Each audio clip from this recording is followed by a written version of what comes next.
YB mungkin boleh berkongsi dengan kita apakah nanti mungkin perkara yang YB akan bawalah dalam parlimen nanti. Sebenarnya sebagai ahli parlimen ni kita diberi dia suruh kita siapkan 10 soalan yang akan dijawab secara lisan oleh menteri dan 5 soalan akan dijawab secara bertulis lah.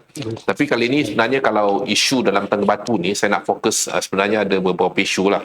Pertama isu nelayan saya akan bawa lagi, tapi saya akan bercakap mungkin kita akan buat usul ni ke kamar khas. Mungkin orang ramai tak tahulah di parlimen ni sebenarnya ada 2 tempat berbahas lah. Satu dalam sidang Dewan Rakyat tu yang selalu kita tonton secara live, satu lagi dipanggil kamar khas. Kamar khas ni makna saya dan juga menteri. Kami berdua je bahas secara tertutup, tapi sebenarnya boleh diikuti lah nanti daripada TikTok. Kita dibenarkan buat rakaman, mengambil rakaman daripada parlimen dan kita akan. Baik, dalam isu kamar khas sebenarnya, antara isu yang saya akan angkat adalah isu nelayan.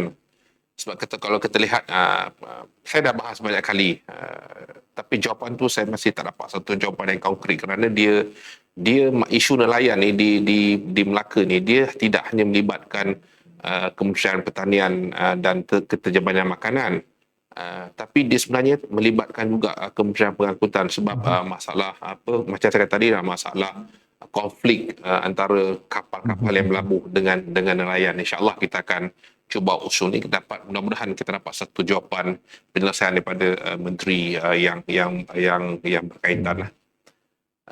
Baik, kedua isu yang akan saya bawa ke kamar khas ni adalah tentang antara isu-isu yang, sebab kita kena faham bila sebagai soal ahli parlimen ni, peranan kita tak sama dengan DUN. DUN ni lebih fokus kepada masalah rakyat setempat, tapi kita parlimen lah isu-isu nasional lah. Jadi saya sebagai ketua portfolio komoditi peranan komoditi di Perikatan Nasional ni, sudah tentu isu-isu yang akan saya angkat isu yang berkaitan dengan komoditi lah. Contoh, saya sebenarnya dah set dah antara benda yang saya akan bahas tentang bagaimana kita nak kelapa ini. Kita kena melihat bahawa kelapa ni boleh dijadikan sebagai satu komoditi walaupun kita dah tinggalkan lama. Sekarang ni kita dah lihat orang bukan bercakap soal santan saja, orang bercakap soal coconut virgin oil kan. Jadi saya rasa sudah sampai masanya kita harus mengangkat industri kelapa ni, menjadikan sebagai kita panggil satu lembaga. Contoh macam lembaga koko, lembaga getah, lembaga minyak sawit Malaysia, tapi kelapa tak ada. Cuma dia dah ada dalam kerangka pembahasan. Saya cuma hari ini saya lihat daripada kenyataan daripada Timbalan Menteri mengatakan nak jadikan kelapa ni dan koko di bawah satu lembaga lah. Mungkin lembaga kelapa dan koko, sebab dia memang berkaitan rapat lah. Sebab misalnya orang tanam kelapa, ada koko lah. Baik, kemudian isu yang sebenarnya yang perlu kita bawa lah sebenarnya isu yang berkaitan dengan fizioterapi. Di mana kalau kita lihat statistik kita ni, kalau WHO mengeluarkan statistik 2,000, maksudnya setiap satu ahli fizioterapi itu dia untuk 2,000 penduduk. Tapi kalau Malaysia ni saya rasa kita masih jauh tertinggal lah. Cuma saya agak terkilan apabila Timbalan Perdana Menteri baru-baru ni membuat kenyataan bahawa dia nak TVET tu nak buatkan fizioterapi lah, dan saya lihat banyak mendapat bantahan daripada Persatuan Fizioterapi sendiri mengatakan bahawa tidak sesuai fizioterapi ini dilakukan di peringkat TVET kan. Jadi sebab tu antara benda yang saya akan tanya di parlimen adalah nak tahu sebenarnya dalam kita punya institusi pendidikan swasta dan kerajaan awam, berapa ramai sebenarnya enrollment intake untuk belajar fizioterapi, sama ada di peringkat diploma ataupun di peringkat ijazah lah. Dan dari situ kita boleh work out sebenarnya keperluan yang ada, dan kita juga nak tahulah sebenarnya berapa ramai di kalangan kita panggil anak-anak tempatan yang graduate dalam bidang fizioterapi tapi masih tidak dapat bekerja sebagai ahli fizioterapi. Supaya kenapa kita nak jadi sebagai kita panggil pembangkang yang konstruktif, bukan kita terlalak-lalak kat parlimen, itu prinsip saya, tapi kita nak jadi pembangkang yang konstruktif dan menjadi check and balance kepada kerajaan. Baik, satu lagi isu sebenarnya saya juga dihubungi oleh dulu saya pernah selesaikan isu 800 orang dipanggil pegawai pembantu perubatan yang sepatutnya diberhentikan kerja, tapi sebab saya berbahas langsung dengan Perdana Menteri waktu itu, akhirnya mereka ni diambil bekerja dan disambungkan kontrak mereka lah. Tapi kali ini saya juga mendapat aduan daripada jururawat mengatakan hari ni dulu kan jururawat dia khusus dia peringkat saya tak tahu saya, tapi hari ni saya lihat mereka katakan mereka dah hari ni dah belajar peringkat ijazah, tapi gaji mereka tu masih lagi macam dulu-dulu dah, dan kita akan buat kajian lihat, dan kalau perlu kita angkat isu ni, kita angkat isu ni ke parlimen lah. Baik, kemudian satu lagi isu yang akan saya bawa lah tentang industri getah negara lah. Hari ni memanglah kalau kita lihat statistik hasil getah kita agak meningkat. Dia meningkat hasil getah ni disebabkan oleh kerana harga getah tu sendiri naik, kan. Tapi kalau harga getah tu turun macam dulu, kan. Jadi maksud saya bagaimana kerajaan harus melihat, sebab saya lihat statement yang dibuat oleh Timbalan Menteri mengatakan bahawa nak 100,000 hektar tu nak kayu getah nak diambil dijadikan sebagai kayu dan sebagainya lah. Bagaimana mereka nak menangani isu ni. Baik, kemudian antara isu yang saya nak angkat ke depan lah, nak melihat tentang hari ini saya lihat dalam satu seminar tentang pekebun kecil kelapa sawit yang diadakan di Melaka baru-baru ni, saya hadir. Saya dengar antara keluhan daripada pekebun kecil sawit ni. Mereka mengatakan hari ini mereka menghadapi masalah serangan dipanggil ulat bungkus lah. Ulat bungkus mungkin Syami tak ni ulat bungkus, ulat yang makan daun sawit ni, dia banyaklah Metis plana, Sitoranitan dan sebagainya lah. Kalau di swasta tak apa, estate mereka punya dana untuk membuatkan kawalan. Tapi kalau pekebun kecil ni susah sebab pest ini Metis plana ataupun Sitoranitan kalau kita tak kawal dia bila dia merebak tu, dia habis semua daun sawit ni, maka menyebabkan hasil sawit akan jatuh merudum lah. Ini antara isu yang akan saya angkat. Kemudian lagi juga kita juga akan bicarakan soal mungkin balai polis yang jadi isu baru ni, kan. Kita akan tanyalah. Saya tak nak jadi buat persepsi di media, tapi saya akan tanya sejauh mana sebenarnya pembangunan ibu pejabat polis daerah Melaka Tengah tu sedang berjalan. Kerana saya diberitahu dulu bahawa mereka nak bangunkan dekat Kerubung, kan. Jadi kita kena balik.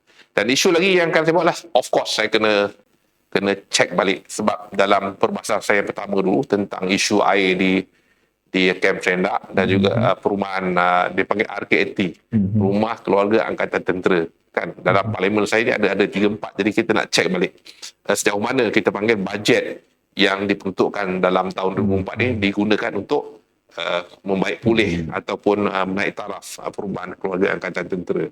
Dan of course ialah isu sampah, isu bau sampah di Sungai Udang tu. Nah, itu sebenarnya dah lama sepatutnya ditutup tu, tapi dia sambung. Kita pun tak tahu bila nak diselesaikan isu, sebab tu di bawah KPKT dan di bawah yang berhormat dengan komen.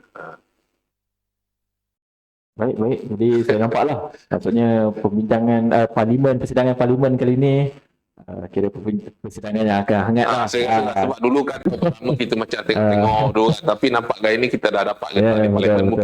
Mungkin saya akan lebih banyak terlibat dengan perbahasan seperti kita katalah, kerana orang hari tak nampak, dia kata kenapa PN ni macam tak nampak, kan. Jadi saya bercakap dengan kawan, kita sebenarnya bagus kita jadi orang tidak nampak kita ni agresif. Bagi saya sebenarnya penting adalah kita berjanji tapi kita buat. Sebab kita nak cari dia panggil populariti. Tapi bagi saya bukan populariti lah. Tapi bagi saya siap perbahasan yang kita bawa tu, dia akan berikan suatu input yang baik kepada kerajaan untuk dilaksanakan. Contohlah, macam tahun lepas kan, saya banyak bercakap soal windfall levy, kan. Orang tak tahu, windfall levy ni adalah cukai, dia panggil keuntungan lebih lah, yang dikenakan kepada industri sawit. Bila saya tanya menteri, dia jawab dan bertulis selama 3 tahun yang lepas mereka kutip sebanyak hampir 6 bilion ringgit. Dan ke mana duit ini digunakan? Duit ini digunakan sebenarnya lah untuk mensubsidi minyak masak. Jadi subsidi minyak masak tu bukan kerajaan bagi tau. Itulah daripada industri sawit. Sebab tu saya minta tahun lepas supaya hari ini sebenarnya masalah kelapa sawit negara kita, dia menghadapi dia panggil yield per hektar, dia rendah sekitar 15 tan. Tahun ni mungkin dapat 16 tan lah. Sedangkan potensi sawit ni kalau kita buat contoh, dia boleh sampai 25-26 tan per hektar lah. Dan Menteri Komoditi pun tahun lepas disebut, dia kata every 1 ton, setiap 1 ton produk sawit itu meningkat, dia akan berikan revenue, hasil kepada negara sebanyak 4 bilion. Jadi maksud saya hari ni, kenapa hasil sawit kita rendah disebabkan oleh aging palm, pokok tua tu banyak. Banyak. Dan dia tidak ada masalah kepada syarikat-syarikat besar seperti IOI, SD, Guthrie, Sandabi, KLK sebagainya, sebab mereka punya dana yang kuat. Tapi kalau syarikat-syarikat yang syarikat pertengahan ni, contoh macam tabung haji, Bausted, SOP, banyak lagi lah, mereka menghadapi masalah sebab hari ni kos replanting tu sangat mahal, apalagi bila diesel subsidi dihapuskan, kos replanting tu naik. Jadi maksud saya, sama ada kerajaan tidak mengambil windfall levy ataupun windfall levy yang dikutip tu dikembalikan kepada industri, khususnya kepada syarikat-syarikat medium scale company, supaya mereka boleh speed up, mempercepatkan proses penanaman semula, supaya produksi sawit kita boleh naik balik yang sebelum yang pernah kita capai 19 tan per hektar setahun. Satu lagi sebenarnya dalam saya juga insya-Allah saya akan bawakan isu sebenarnya saya melihat buruh ni walaupun dulu Teresa Kok pernah bicara soal buruh, dan saya antara orang yang menghentam beliau ketika beliau kata jangan tanam sawit, tanam buruh. Tapi sebenarnya saya melihat bahawa buruh ni dia punya potensi. Mungkin saya melihat daripada perspektif yang lain. Dan dalam sesi yang lepas saya pernah bahas soal buruh. Bagaimana buruh ni boleh dijadikan komoditi kerana dia punya pasaran kalau menjelang 2030 akan bernilai sebanyak 100 bilion US dollar. So bagi saya lah, mungkin ada beberapa halangan kenapa buruh ni tidak boleh dijadikan sebagai satu komoditi. Mungkin dari segi kita panggil peraturan yang rasa saya boleh dibuat di parlimen, boleh diubah sebab tugas kami lah buat undang-undang kan. Dan hari ni sebenarnya buruh ni bagus dia. Kita boleh proses buruh ni melalui proses dipanggil pyrolysis atau gasification, kita tukar dia kepada biochar, arang buruh, dan dia digunakan sebagai activated carbon untuk penapis air dan juga untuk teknologi digital. Kalau satu grade lagi dia akan dapat grafin. Grafin dia boleh digunakan dalam teknologi digital. Kemudian dia juga menghasilkan gas hidrogen yang boleh kita guna untuk generate electricity lah, untuk jalankan turbine. Bagusnya buruh ni sebab buruh ni dia untuk Syami tahu setiap pokok-pokok ni bila dia membesar sebenarnya dia absorb karbon kan. So karbon tu dalam proses fotosintesis dia membebaskan oksigen, dan karbon tu akan disimpan dalam pokok. Itu yang dia menjadi besar tu, karbon stock. Kan buruh besar, pokok bagi besar, sebenarnya karbon tu. Dan bila kita melakukan proses gasification ataupun pyrolysis ni, sebenarnya kita tidak membebaskan karbon. So karbon yang ada pada buruh tu dia akan kekal tapi dalam bentuk arang, dan kita boleh gunakan dia sebagai kita panggil medium untuk kita membentuk koloni bakteria sebenarnya. Dan saya rasa dia boleh membantu sebenarnya industri perdagangan untuk memulihkan. Bila kita gunakan chemical, baja kimia terlalu lama, sebenarnya banyak beneficial mikrob ni mati. So sebab tu kita lihat bahawa kita punya industri ni kita dah stagnated. Dan saya rasa kita perlu kepada satu teknologi baru untuk kita mengembalikan jumlah bilangan mikrob dalam tanah supaya tanah tu akan jadi subur. Dia paling mudah macam kita lah. Orang dulu kan jarang kita dengar mereka sakit-sakit kanser dan sebagainya. Sebab contoh kita di Melaka, orang Melaka tu makan cencaluk kan. Cencaluk belacan. Dan cencaluk belacan ni sebenarnya lah, dia mengandungi, dia panggil beneficial microbes. Saya lupa nama dia.